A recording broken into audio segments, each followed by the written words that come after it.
Sophie Durocher. Passionnée, cultivée, rigoureuse. Elle n'est jamais à court d'arguments. Pour savoir et comprendre, Sophie Durocher. Alors, c'est la controverse de l'heure. Hélène Boudreau, que vous connaissez peut-être sous le nom de la fille de l'UQAM, parce que c'est avec cette appellation-là, disons, qu'on a commencé à la connaître.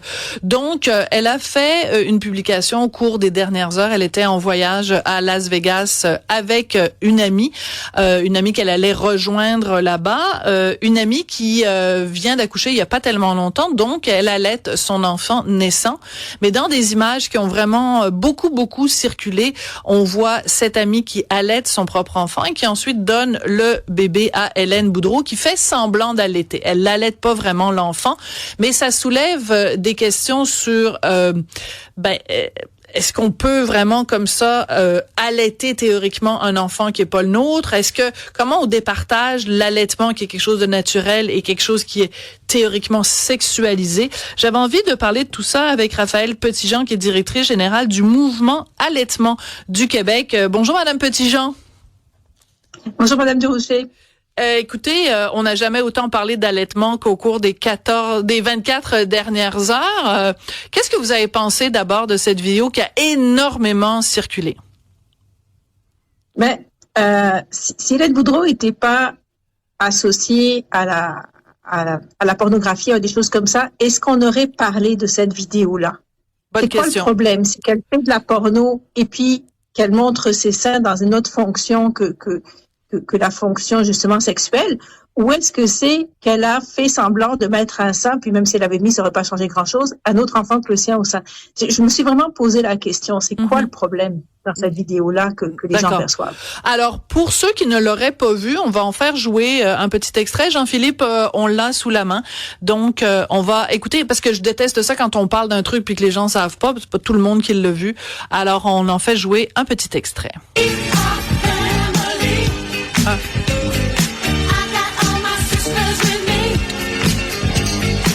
Bon, alors je vais décrire évidemment, continuez à la faire jouer, je vais juste décrire. Donc là, on a vu son ami qui met le bébé au sein, là Hélène met le bébé au sein et le papa de l'enfant vient et prend dans ses bras les deux femmes. Alors ça, c'est pour ceux qui nous regardent à la télé et pour ceux qui nous écoutent à la radio, évidemment, je vous l'ai décrit.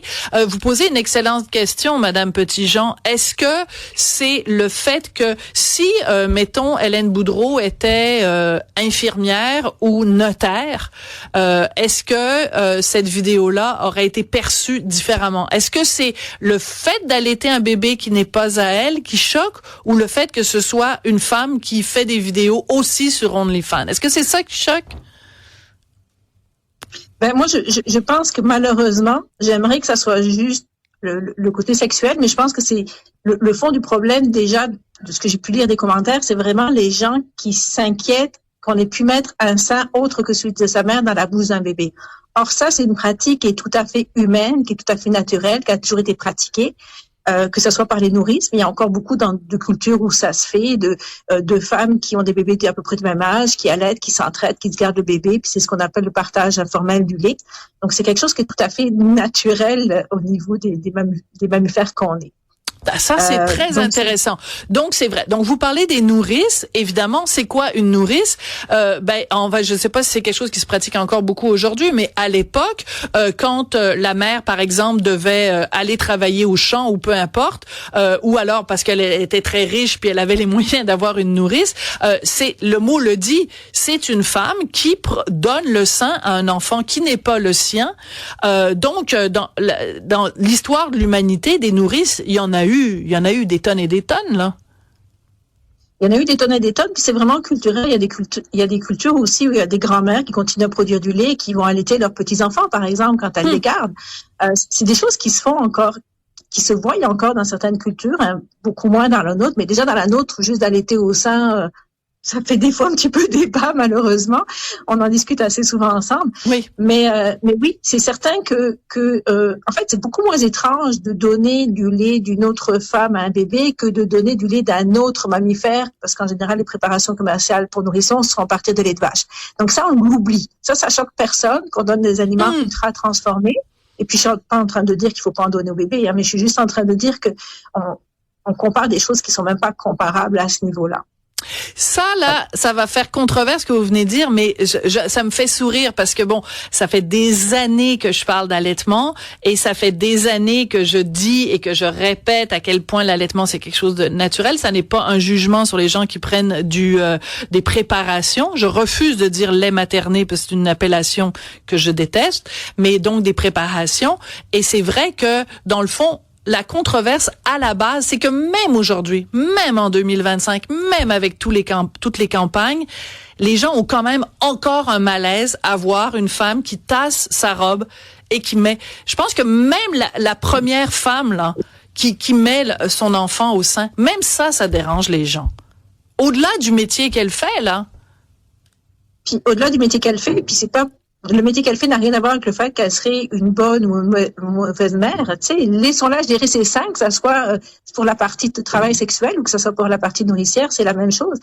Et puis, il y avait un beau message dans cette vidéo au début, là, c'est qu'on partage tout, on est là pour l'aider, je suis là pour être avec elle, on partage un peu l'enfant, on partage des responsabilités par rapport à cet enfant-là. Il y avait quand même un beau message à la base dans cette vidéo-là.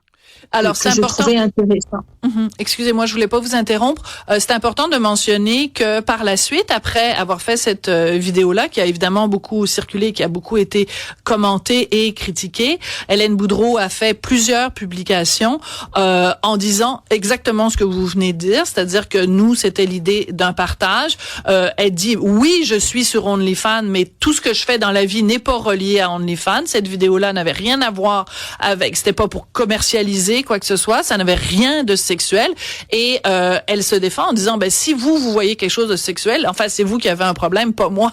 Oui, Cybèle, tu voulais réagir? Aussi son amie avec qui elle aussi là, fait dans le OnlyFans et est tout à fait là-dedans. Donc cet aspect-là, quand tu regardes un peu ses réseaux sociaux, tu la vois montrer son bébé et c'est ce qui choque un peu les gens qui nous écrivent présentement, Sophie, qui nous disent, moi par exemple, JC de Terrebonne dit ce qui me choque, c'est l'implication du bébé dans une page de promotion pornographique. Donc lui aussi voit quelque chose de pornographique. D'accord. Je veux juste préciser que la page Instagram, je suis pas là pour prendre la défense de personne, mais je vais juste dire, cette vidéo-là n'a pas été montrée sur OnlyFans.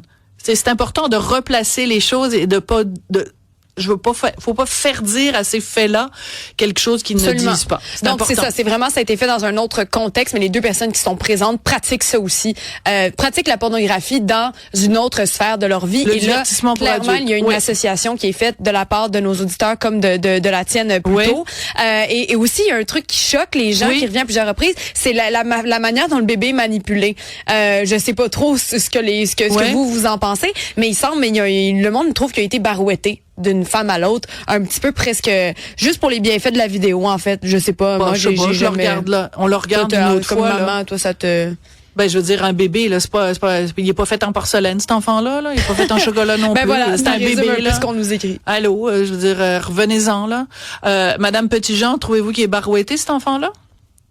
Moi, je trouve que ce bébé est là où il doit être, c'est-à-dire dans les bras de sa mère ou à défaut dans les bras d'une autre personne. Pour moi, un bébé maltraité, c'est un bébé qu'on laisse des heures dans un siège auto par terre et sans s'en occuper, qui est pas porté, à qui on met des suces et d'autres affaires pour le rendre autonome avant qu'il ait l'âge d'être indépendant. Moi, c'est ça. Moi, je vois un bébé qui est passé de main en main, qui est pas en porcelaine, effectivement. Je le vois pas pleurer, je vois pas de signe de détresse de ce bébé-là. Laisser un bébé pleurer sans que personne s'en occupe, c'est beaucoup, beaucoup plus traumatisant pour lui que faire semblant d'être mis à un sein qui est pas le sein de sa mère, là. Janine de Québec nous écrit, ce qui est choquant dans la vidéo d'Hélène Boudreau, c'est le manque de considération pour le bébé qui est traité comme un sac de patates plutôt que comme un enfant ayant besoin de soins aimants de sa mère. Donc, manifestement, Janine, merci de nous avoir écrit. Janine n'est pas d'accord avec vous.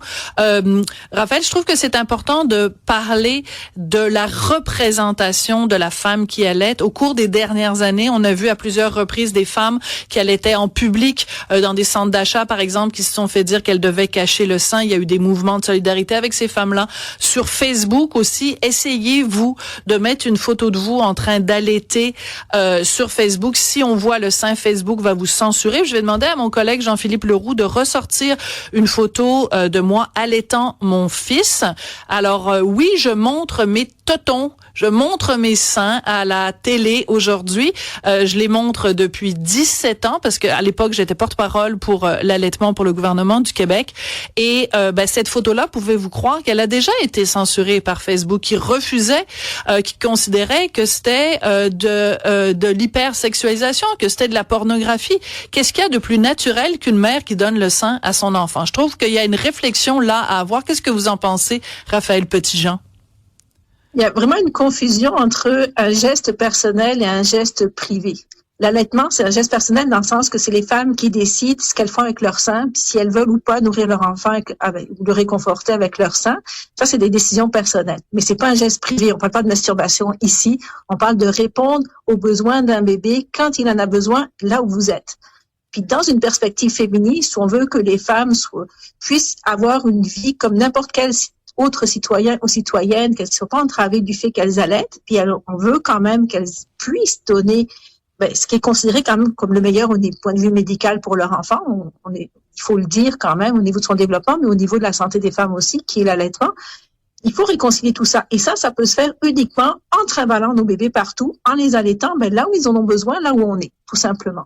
Il y a vraiment des choses à ce niveau-là de cette société où on cache les enfants, on cache les bébés, on cache les personnes malades, on cache les personnes handicapées, puis on cache les personnes âgées aussi. Excellente réflexion. Je vous remercie d'avoir contribué à rééquilibrer peut-être. Puis encore une fois, je suis pas en train de prendre position sur ce qu'a fait ou n'a pas fait Hélène Boudreau, mais je trouvais ça important qu'on réfléchisse ensemble aujourd'hui à la représentation de l'allaitement. Vous nous avez éclairé là-dessus. Raphaël Petitjean, vous êtes directrice générale du mouvement Allaitement du Québec. Toujours intéressant de vous parler. Merci beaucoup. Plaisir partagé.